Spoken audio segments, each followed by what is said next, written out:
வணக்கம். மாலை முரசு செய்திகளை விரிவாக பார்ப்பதற்கு முன் தலைப்புச் செய்திகளை பார்க்கலாம். ஸ்ரீஹரிகோட்டாவில் இருந்து மாலை 4:04 மணிக்கு வெற்றிகரமாக விண்ணில் பாய்ந்தது PSLV-C-59 ராக்கெட். இஸ்ரோ விஞ்ஞானிகள் கைகளை தட்டி உற்சாக ஆரவாரம். Majestic liftoff of the PSLV-C-59 probatory mission from the Satish Dhawan Space Center. यहाँ PSLV-C-59 प्रमोशन यान का सफलतापूर्ण उत्थापन रेंज ऑपरेशन डायरेक्टर ने भी इसकी पुष्टि कर दी है.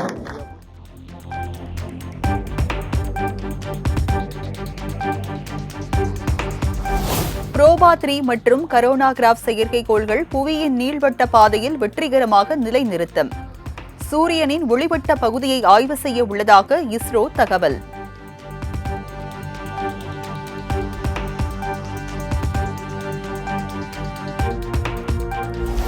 மகாராஷ்டிரா முதலமைச்சராக இன்னும் சற்று நேரத்தில் பதவியேற்கிறார் பாஜகவின் தேவேந்திர பட்னாவிஸ். மும்பையில் பிரம்மாண்டமாக நடக்கும் பதவியேற்பு விழாவில் மத்திய அமைச்சர்கள் மற்றும் பிரபலங்கள் பங்கேற்பு.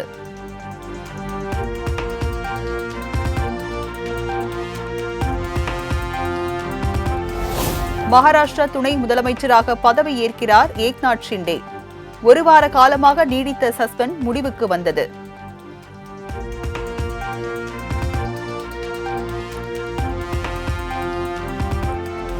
முதலமைச்சர் ஹேமந்த் சோரன் தலைமையிலான ஜார்க்கண்ட் சட்டப்பேரவை விரிவாக்கம். ஜார்க்கண்ட் முக்தி மோர்ச்சா எம்எல்ஏக்கள் 6 பேர் மற்றும் ஆர்ஜேடியை சேர்ந்த 4 பேர் புதிய அமைச்சர்களாக பதவியேற்பு.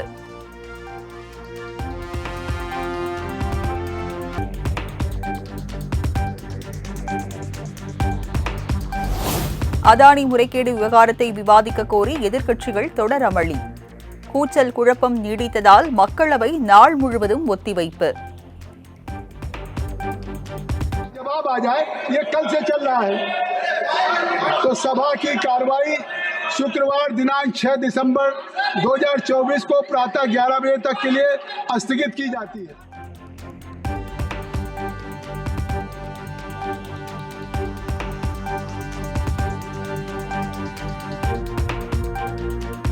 அதானி ஊழல் குறித்து விவாதம் நடத்த வலியுறுத்தி நாடாளுமன்ற வளாகத்தில் ராகுல் காந்தி தலைமையில் இந்தியா கூட்டணி எம்பிக்கள் ஆர்ப்பாட்டம்.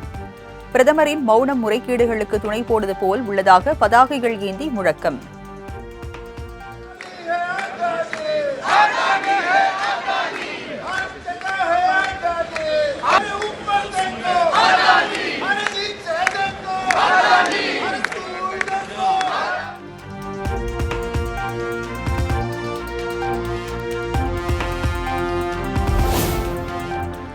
நாளை பாபர் மசூதி இடிப்பு தினத்தை முன்னிட்டு கோவை ரயில் நிலையத்தில் கண்காணிப்பு பணிகள் தீவிரம்.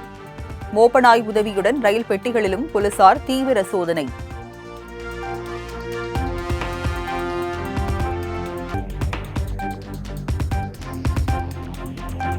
குடிநீரில் கழிவுநீர் கலந்ததால் 2 பேர் உயிரிழப்பா என்பது குறித்து ஆய்வு செய்யப்பட்டு வருகிறது. நீரின் மாதிரிகள் ஆய்வுக்கு அனுப்பப்பட்டுள்ளதாக அமைச்சர் மா சுப்பிரமணியன் விளக்கம். வயிற்றுப்போக்கு தாம்பரம் மருத்துவமனையை பொறுத்தவரை இந்த வயிற்றுப்போக்குக்காக இவர்கள்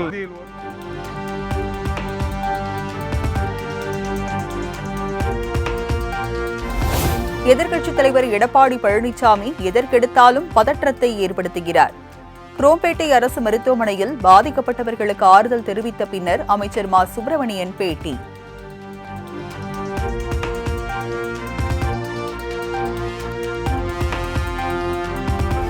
சுகாதாரமற்ற குடிநீரால் மக்கள் உயிரோடு திமுக அரசு விளையாடியுள்ளது. பல்லாவரம் சம்பவத்தை சுட்டிக்காட்டி எதிர்க்கட்சித் தலைவர் எடப்பாடி பழனிசாமி கடும் கண்டனம்.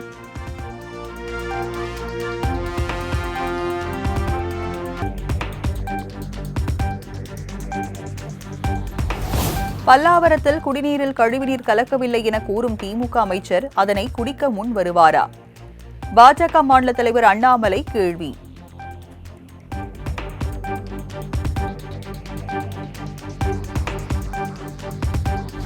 சென்னை பல்லாவரத்தில் குடிநீரில் கழிவுநீர் கலந்ததில் 2 பேர் பலி என்ற புகார் எதிரொலி. சம்பந்தப்பட்ட 13வது வார்டு பகுதியில் ப்ளீச்சிங் பவுடர் தெளிக்கப்பட்டதுடன் மருத்துவ முகாம் அமைப்பு.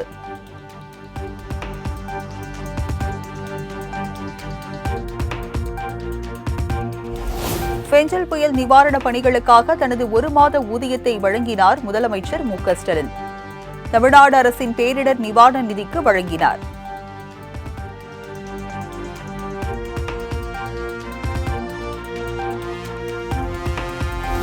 ₹2000 வெள்ள நிவாரணத்துக்கான டோக்கன் ரேஷன் கடைகளில் இன்று முதல் விநியோகம். அடுத்த 3 நாட்களில் ரேஷன் கடைகள் மூலம் நிவாரணம் வழங்கப்படும் என அரசு முதன்மை செயலாளர் அமுதா தகவல். டோக்கன் கொடுத்து ஒரு 3-4 நாளில் எல்லாருக்கும் அந்த ₹2000 யார் யாருக்கெல்லாம் நம்ம டோக்கன் கொடுத்துருக்கோமோ நம்ம பணத்தையும் டிஸ்ட்ரிபியூட் பண்ண முடியும்.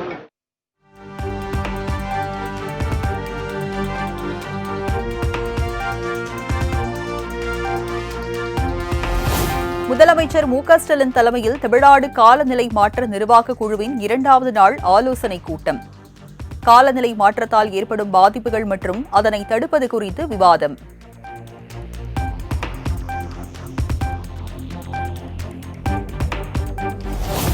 காலநிலை மாற்றம்தான் மனித சமுதாயம் எதிர்கொள்ளக்கூடிய மாபெரும் சவால் என முதலமைச்சர் மு.க.ஸ்டாலின் பேச்சு. காலநிலை மாற்றத்திற்கு ஏற்ப நம்மை தக்க வைத்துக் கொள்ளும் நடவடிக்கையை அரசு எடுத்து வருவதாக பேச்சு. அன்பான வணக்கம். காலநிலை மாற்றம்தான் மனித சமுதாயம் எதிர்கொள்ள இருக்கக்கூடிய மாபெரும் சவால். இதை நமது அரசு தொடர்ந்து சொல்லிக் கொண்டிருக்கிறது. காலநிலை மாற்றத்திற்கு ஏற்ற வகையில் நம்மை தக்க வைத்துக் கொள்ளும் நடவடிக்கைகளை எடுத்துக்கொண்டு வருகிறோம்.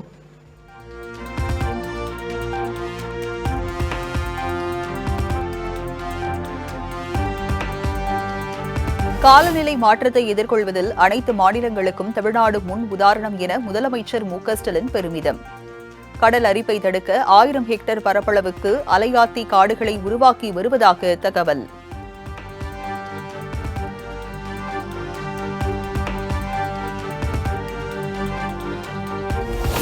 சமரச பாயசம் கிண்டும் விஜயோடு மேடையை பகிர முடியாது என்றுதான் திருமாவளவன் கூறினார். அம்பேத்கர் தொடர்பான நூல் வெளியீட்டு விழாவில் திருமாவளவன் பங்கேற்காதது தொடர்பான வன்னியரசு விளக்கம்.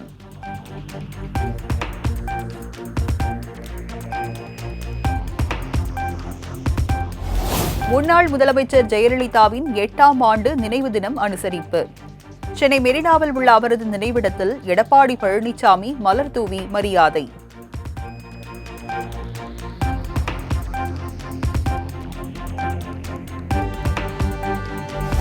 திமுக அரசை வீட்டுக்கு அனுப்பும் வரை ஓய மாட்டோம், உறங்க மாட்டோம்.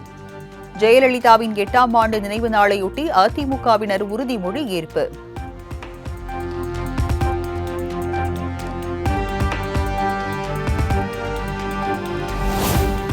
ஜெயலலிதாவின் நினைவு தினத்தையொட்டி சென்னை மெரினாவில் உள்ள அவரது நினைவிடத்தில் ஓ பன்னீர்செல்வம் மரியாதை.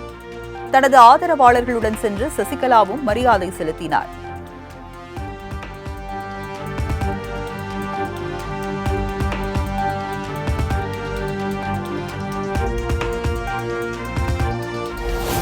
NIA ரெய்ட் நடத்தும் போது நாம் தமிழர் கட்சி பிரிவினைவாத இயக்கம் என கண்டுபிடிக்கப்படவில்லையா என திருச்சி SP வருண்குமாருக்கு சீமான் பதிலடி. அடிப்படை தகுதியே இல்லாமல் IPS ஆனவர் வருண்குமார் என்று கடும் சாடல். ஏற்கனவே NIA ரெய்டு விட்டு போன பார்த்தாங்கல்ல, அவங்களுக்கு தெரியாதானே அங்கே பிரிவினைவாத இயக்கமா இல்லையான்னு? எதை வச்சு பிரிவினைங்கிறாரு? ஒரு அடிப்படை தகுதியே இல்லாமல் நீ எல்லாம் இப்படி IPS ஆன? எதை வச்சு பிரிவினைங்கிற? தமிழ் சாவனிஸ்ட்டுங்கிற? தமிழன் நான் தமிழன்னு சொல்றது உனக்கு சாவனிசம்னா எதுக்கடா இவ்வளவு மொழிவழி மாநிலங்கள் பிரிச்சாங்க? எதுக்கு பிரிச்ச? தெலுங்குக்கு ஒரு மாநிலம், கேரளாவுக்கு மலையாளிக்கு ஒரு மாநிலம், பீகாரிக்கு ஒரு மாநிலம், குஜராத்திக்கு ஒரு மாநிலம், எதுக்கு பிரிச்சாங்க?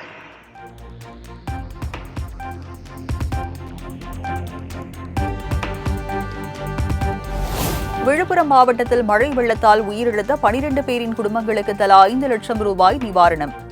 பலியானோரின் குடும்பங்களுக்கு நேரில் சென்று காசோலையை வழங்கினார் வனத்துறை அமைச்சர் பொன்முடி.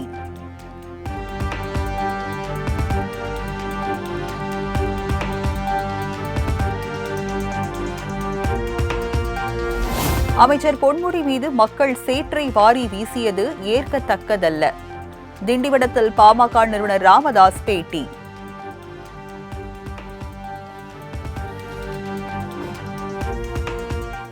அமைச்சர் பொன்முடி மீது சேற்றவாரி எரிக்கப்பட்டிருந்தது. அது பற்றி இத்தகைய செயல்களை அனுமதிக்க முடியாது, அனுமதிக்கவும் கூடாது. அரசுக்கு எதிர்ப்பு தெரிவிக்க ஜனநாயகத்தில் பல வழிமுறைகள் உள்ளன. அவற்றை விடுத்து இது போன்றது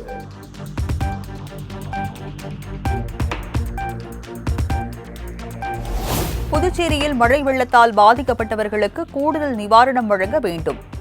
சேதமடைந்த பொருட்களை சாலையில் வைத்து பாதிக்கப்பட்ட மக்கள் முழக்கமிட்டதால் பரபரப்பு.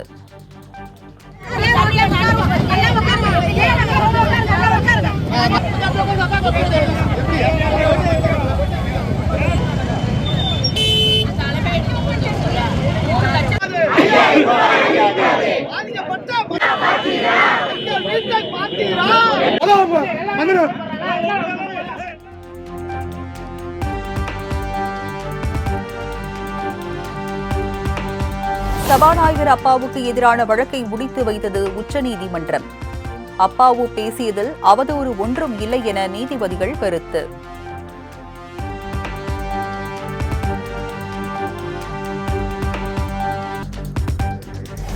கள்ளக்குறிச்சி மரணம் குறித்த சிபிஐ விசாரணைக்கு எதிராக மேல்முறையீடு செய்வதா என அன்புமணி ராமதாஸ் கேள்வி. உண்மைகள் வெளிவந்துவிடும் என்ற அச்சம்தான் காரணமா எனவும் விமர்சனம்.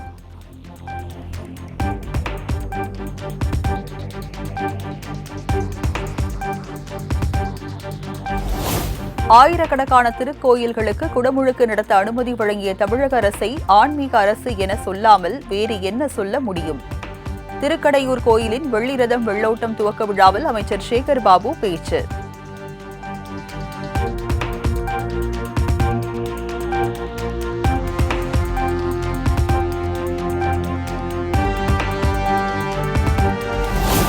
கலைஞரை புகழ்ந்து சட்டப்பேரவையில் பேசிய ஓபிஎஸ்ஐ எந்த காலத்திலும் அதிமுக தொண்டர்கள் ஏற்க மாட்டார்கள். முன்னாள் அமைச்சர் பொன்னையன் பேட்டி. நாங்களும் அதில் கலந்து கொள்வோம் என்று சட்டப்பேரவையிலேயே கருணாநிதியை கடவுள் என்ற நிலைக்கு உயர்த்திய ஓபிஎஸ்ஐ அதிமுக தொண்டர்கள் ஏற்கவில்லை. எந்த காலத்திலும் இடமில்லை.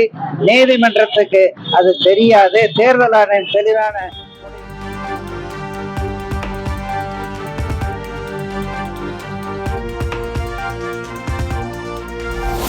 வேலை வாய்ப்பின்மை அதிகரித்துள்ள நிலையில் காலி பணியிடங்களை நிரப்ப நடவடிக்கை எடுக்காதது ஏன்? தமிழக அரசுக்கு சென்னை உயர்நீதிமன்றம் கேள்வி.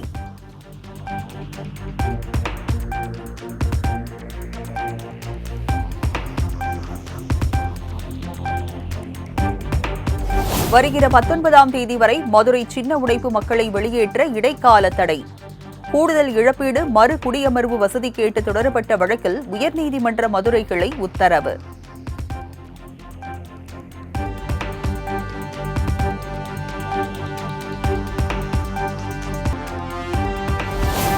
திருக்கோவிலூர் அருகே சுப நிகழ்ச்சிக்கு சென்றுவிட்டு திரும்பிய போது விபத்தில் சிக்கிய கார்.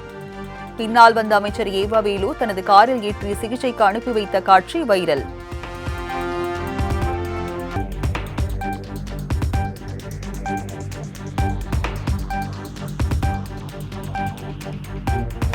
தமிழ்நாட்டில் அடுத்த 7 நாட்களுக்கு மிதமான மழைக்கு வாய்ப்பு. சென்னை வானிலை ஆய்வு மையம் கணிப்பு.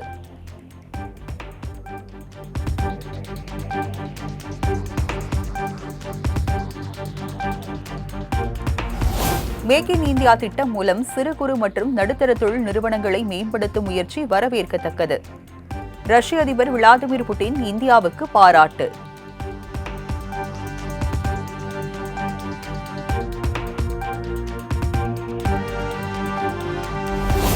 பார்டர் கவாஸ்கர் கோப்பை தொடரின் 2வது டெஸ்ட் போட்டிக்கான ஆஸ்திரேலிய அணியின் பிளேயிங் 11 அறிவிப்பு. ஜோஸ் ஹெசல்வுட்டிற்கு பதிலாக ஸ்காட் போலாண்ட் அணியில் சேர்ப்பு.